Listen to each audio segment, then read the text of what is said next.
हाँ तो मेरे प्यारे साथियों, आप लोग कैसे हैं? हम उम्मीद कर रहे हैं कि आप लोग अच्छे होंगे और अपना पढ़ाई अच्छे से कर रहे होंगे। आज हम साइंस का जो तीसरा क्लास लेकर आए हैं, इसमें हम पारदर्शी, पारभासी और अपारदर्शी पदार्थ के बारे में क्या करेंगे, अध्ययन करेंगे। तो आइए हम क्वेश्चन को पढ़ते हैं। ठीक है, पारदर्शी पदार्थ, ठीक है, पारदर्शी, पारभासी और अपारदर्शी पदार्थ क्या हैं, समझाएं। क्वेश्चन दे देता है तो आप लोग उसे कैसे समझाएंगे। ठीक है, तो सबसे पहले क्या हेडिंग डालेंगे कि पारदर्शी पदार्थ। ठीक है, पारदर्शी पदार्थ का मतलब क्या होता है। ठीक है, तो समझ लेते हैं। दिया है, एक प्रकार का ऐसा पदार्थ जो प्रकाश को अपने में से क्या करता है, होकर जाने देता है, तो उसे पारदर्शी पदार्थ कहते हैं। सॉरी, यहाँ पारदर्शी पदार्थ रहेगा। ठीक है, जो अब पदार्थ को अपने में से क्या करता है, जाने देता है, उसे पारदर्शी पदार्थ कहते हैं।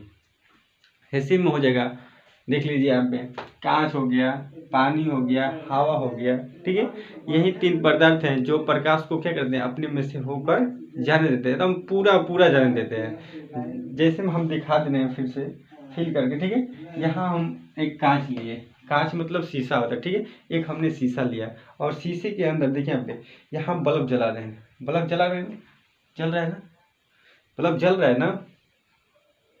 तो देखिए यहाँ पे कांच के अंदर से क्या कर रहा है, हमारा प्रकाश बाहर निकल रहा है। तो इसी को क्या करेंगे, इसी को पारदर्शी पदार्थ कहते हैं। ठीक है, जैसे में पानी देख लेते हैं। पानी देखिए यहाँ पे, एक बोतल में नहीं रखे, लेकिन ये आप बोतल है। ठीक है, इसमें पानी है, पानी में देखिए यहाँ पे पानी है, पानी के अंदर से क्या कर रहा है, प्रकाश दिखाई दे रहा है कि नहीं, लग आप लोगों को लग रहा है ना। तो देखिए यहाँ पे प्रकाश आसानी पूर्वक पार कर गया। जैसे में हवा का बात किया जाए तो हवा में तो हम लोग सांस ले रहे हैं, तो प्रकाश दिख ही रहा है। ठीक है, तो ये आप लोग को पारदर्शी पदार्थ समझ में आ गया होगा। इसी का जस्ट उल्टा क्या होता है, अपारदर्शी पदार्थ होता है। ठीक है, तो वो भी समझा देते हैं। क्या करेंगे, इसी डेफिनेशन में क्या करेंगे हम कि लगा देंगे, देखिए यहाँ पे अपारदर्शी लिख देंगे। ठीक है, स्क्रीनशॉट ले लीजिए इसे, इसका लिख देंगे अपारदर्शी पदार्थ। ठीक है, इसे लिखवा रहे हैं। ठीक है, इसे अपारदर्शी पदार्थ लिख देते हैं। आप देखेंगे यहाँ पे प्रकाश क्या करता है, पार नहीं करता है। ठीक है, यहाँ पे होकर नहीं जाने देता है। ठीक है, यहाँ सिर्फ नहीं लगा देंगे, यहाँ नहीं लगा देंगे तो ये इसका डिफिनेशन बन जाएगा। तो इसे क्या लिख देंगे, अपारदर्शी पदार्थ। ठीक है, तो अब कैसे बोलेंगे, एक प्रकार का ऐसा पदार्थ जो प्रकाश को अपने में से होकर नहीं जाने देते हैं, तो उसे अपारदर्शी पदार्थ कहते हैं। जैसे में दिखा देते हैं आप लोग को, जैसे में देख लिए लोहा। ठीक है, लकड़ी, लोहा, पत्थर, कुर्सी, टेबल, इसमें क्या करता है कि हमारा प्रकाश क्या करेगा, पार कर नहीं कर सकता है। ठीक है, जैसे में हम बुक ही ले लेंगे, मोटा बुक कर देंगे तो क्या करेगा, प्रकाश पार करेगा नहीं ना। ठीक है, कागज सिंगल लेंगे तो पार कर देगा, लेकिन थोड़ा थोड़ा करेगा। तो आई होप यह क्वेश्चन आप लोग को समझ में आ गया होगा। एक और ये है पारभासी पदार्थ। ठीक है, इसका डेफिनेशन लिखकर बता दें।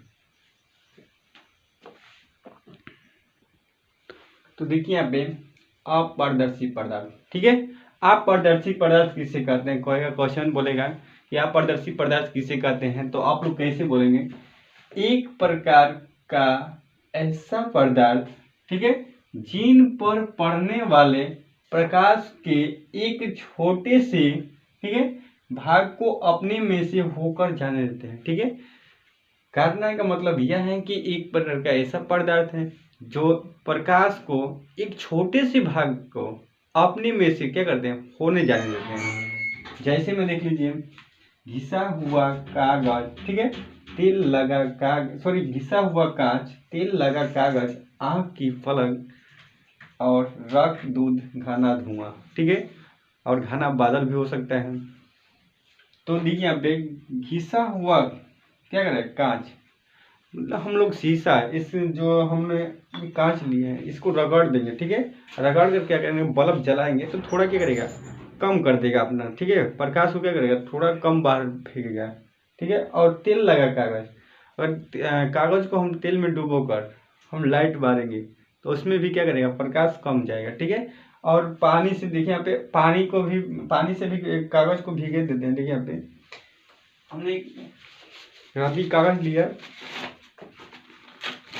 ठीक है, और हम पानी से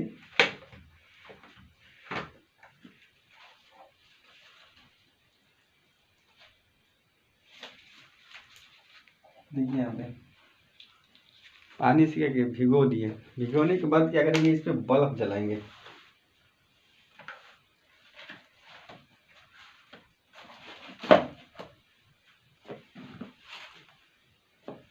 देखिए यहाँ पे बल्ब जल रहा है, तो क्या कर रहा है, प्रकाश कम जा रहा है कि नहीं जा रहा है, ठीक है, कम जा रहा है ना। तो ये क्या होगा, तेल लगा कागज, ठीक है, चाहे पानी से भीगा हुआ कागज, दोनों एक ही बात है, ठीक है। और आँख की पलक, आँख की पलक हम आँख बंद करेंगे, लाइट जलाएंगे, लेकिन प्रकाश आँख के अंदर जाएगा, ठीक है। और रक्त और दूध पानी, घाना धुआं, अगर घाना धुआं, ठीक है, घाना धुआं की बात करेंगे तो थोड़ा मोड़ा धुआं रहता है, तो उसमें प्रकाश हमारा आसानी से पार कर देता है। लेकिन जब घाना धुआं होता है तो क्या करेगा, बल्ब का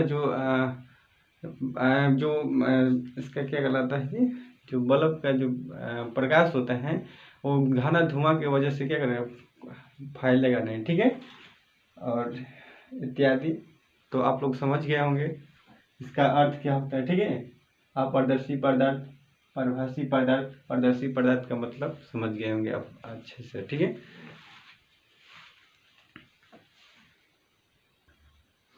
देखिए यहाँ पे वीवीआई क्वेश्चन है, ठीक है, मस्त वेरी इंपोर्टेंट। प्रकाश का प्रवर्तन क्या है, ठीक है, प्रकाश का प्रवर्तन बोले थे समझाने के लिए ना, तो प्रकाश का प्रवर्तन क्या है, ठीक है। तो देखिए यहाँ पे प्रकाश का प्रवर्तन क्या है, इसके नियमों को लिखिए, ठीक है। ये परीक्षा में बार बार पूछा गया है और पूछ भी सकते हैं 2023 और 2024 में, ठीक है। 2023 तो पूछा गया था शायद लग रहा है, लेकिन 2024 में भी पूछेगा, ठीक है। प्रकाश का प्रवर्तन चाहे अपवर्तन आता ही है परीक्षा में, तो आप लोग इसे अच्छे से पढ़िएगा। अब दिया है, देखिए यहाँ पे एक और क्वेश्चन बनता है कि प्रकाश की प्रवर्तन के कितने नियम होता है, ठीक है। तो नियम बार बार पूछता है, ठीक है, हर साल परीक्षा में पूछता है कि प्रकाश की प्रवर्तन के कितने नियम होता है। ऑप्शन नंबर ए में दे देगा 2, 3, ठीक है, 4, 5 इस तरह दे देता है ऑप्शन में। तो आप लोग को याद रहेगा तभी तो मारेंगे। तो प्रकाश के प्रवर्तन के 2 नियम होते हैं, अपवर्तन के हैं चाहे परिवर्तन, ठीक है। तो दोनों का क्या कहते हैं, 2-2 नियम होता है, तो 2-2 नियम यही होता है, ठीक है। तो देखिए यहाँ पे प्रकाश का प्रवर्तन क्या है, जब प्रकाश की किरणें किसी वस्तु से टकराकर, ठीक है, जब प्रकाश की किरणें किसी वस्तु से क्या करती हैं, टकरा जाती हैं, ठीक है, अपने ही माध्यम में क्या करती हैं, लौट आती हैं, तो उसे प्रकाश का प्रवर्तन कहते हैं। प्रवर्तन का मतलब समझ गए, जब प्रकाश की किरणें किसी भी वस्तु से, ठीक है, किसी भी वस्तु से टकराकर अपने ही माध्यम में लौट आती हैं। जैसे हम फोकस जला रहे हैं लाइट, ठीक है, हमने लाइट जलाया, अब मान लीजिए हम एक वस्तु लेते हैं, ठीक है, एक वस्तु ले लिए, इस पे जलाएं, ठीक है,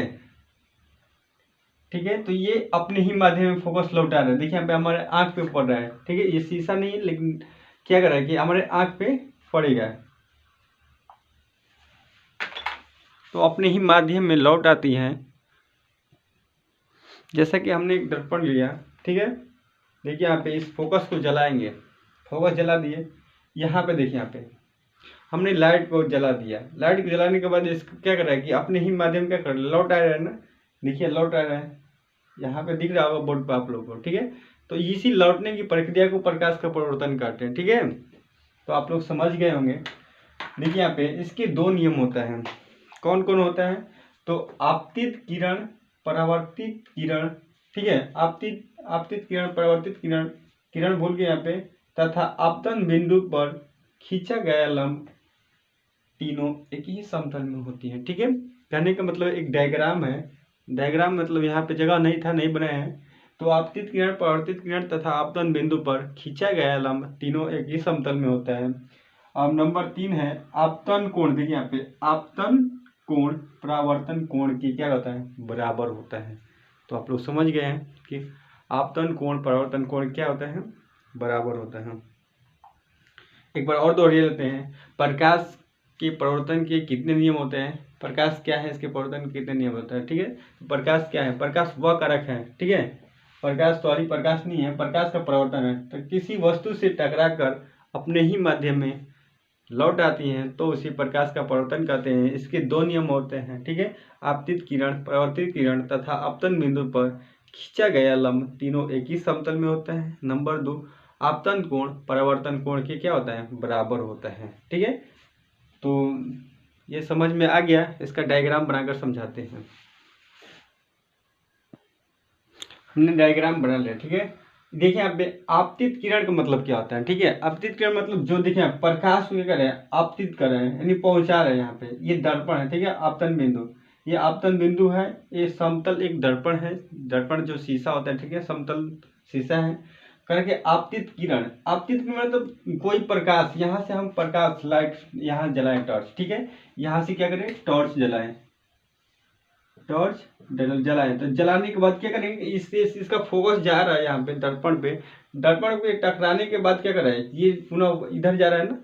तिरछा जलाएंगे तो तिरछा ही जाएगा। अगर ये टेढ़ा में जलाएंगे तो इसके यहाँ से केंद्र पे होगा, इसी की सोई पे इधर निकलेगा। यानी आपतित मतलब आ रहा है, परावर्तित मतलब जा रहा है। इस दर्पण पे टकरा के क्या कर रहा है, ये जा रहा है, ठीक है।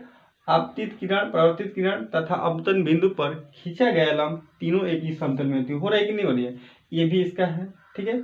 आपतित किरण, ठीक है, ये परावर्तित किरण और आपतन बिंदु पर खींचा गया लंब क्या, तीनों एक ही समतल में होती है। ये देखिए यहाँ पे इसका डायग्राम बनाया गया, ये डॉटेड लाइन। इसका मतलब होता है कि मतलब इस पर डायरेक्ट यहाँ पे सीधा लाइट जलाएंगे, ठीक है। हम लोग टॉर्च को सीधा फोकस मारेंगे तो क्या करेगा, एकदम सीधा ही फोकस जाएगा। लेकिन थोड़ा सा तिरछा मारेंगे तो इस तरह का जाएगा डायग्राम, ठीक है। तो आप लोग समझ गए होंगे। अब कहेगा आपतन कोण, आपतन कोण का किसको द्वारा सूचित किया जाता है, तो आपतन कोण को जे द्वारा सूचित किया जाता है और परावर्तन कोण को आई द्वारा सूचित किया जाता है। तो ये भी समझ में गए होंगे। और आपतन कोण, सॉरी आपतन बिंदु, यहाँ केंद्र का जो मिलन बिंदु होता है ना, जहाँ टकरा रही है, उसी को क्या करेंगे, आपतन बिंदु कहते हैं। और समतल दर्पण, ये दर्पण देखें यहाँ पे, यहाँ से यहाँ जो रेखा है ना, इसी को क्या करेंगे, समतल दर्पण। तो आई होप यह क्वेश्चन आप लोगों को समझ में आ गया होगा, ठीक है। अगर आ गया होगा तो प्लीज़ एक लाइक कीजिएगा, ताकि मेरा और मन बढ़े कि मैं आप लोग को वीडियो बना कर छोड़ता रहूँ, ठीक है। आप लोग सपोर्ट कीजिए ताकि मैं भी एक बड़ा यूट्यूबर बन सकता हूँ। मेरे यूट्यूबर भाई आप ज़्यादा से ज़्यादा शेयर करें, ताकि हम भी क्या करें कि अपना कार्य और अच्छा सीख करें, ठीक है। मन भी लगेगा करने में। तो मिलते हैं नेक्स्ट वीडियो में, तब तक के लिए धन्यवाद।